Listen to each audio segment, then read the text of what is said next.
পৃথিবীত মহাভয়ঙ্কৰ মহাপ্ৰলয় আৰম্ভ হ'ব। এই মহাপ্ৰলয়ত পৃথিৱীৰ জীৱ জন্তু তৰু উত্তীৰ্ণ মনুষ্যকে আদি কৰি একো জীয়াই নাথাকিব। সকলো ডুব যাব জলৰ মধ্যত। আৰু তেতিয়াই যক্ষ ৰক্ষ দানৱবিলাকে মূৰ দাঙি উঠিব।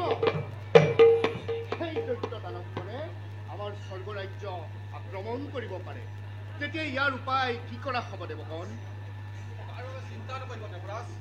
এই পৱনে মহাপ্ৰলয় গতি ধাৰণ কৰি যেতিয়া দানৱৰ ওপৰত ধুমুহা পাব, আকাশ পাতালত বজ্ৰপাত হ'ব, তেতিয়া দানৱৰ বাধা দিব শক্তি নহ'ব।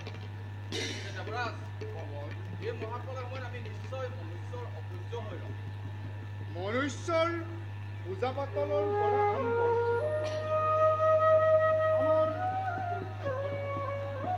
পৃথিৱীত যদি পূজা পাতল যাগ যজ্ঞ আদি নচলে, তেন্তে সমগ্ৰ পৃথিৱী অধৰ্মই স্থানী ধৰিব। এই ক্ষেত্ৰত মৃত্যু অধিপতিয়ে বা মইনো কি ক'ম দেৱৰাজ? মোৰ নামততো আজিকালি পূজা পাতল একোৱেই নচলা হ'ল।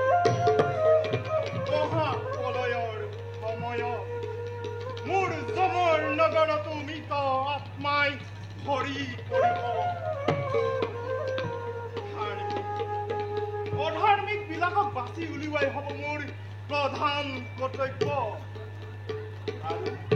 আৰু দেৱৰাজ, এতিয়া দেখিছো এইবিলাক ৰাখিবৰ কাৰণে নতুনকৈ এখন জমৰ নগৰ মই সৃষ্টি কৰিব লাগিব।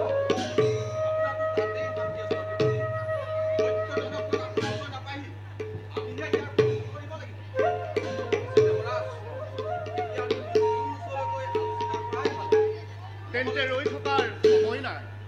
আজিলৈ সভা ইমানতে ভংগ কৰা হ'ল। ব'লা সকলো দেৱগণ, আমি যাওঁ বিষ্ণুৰ সমীপে। ব'লা দেৱৰাজ।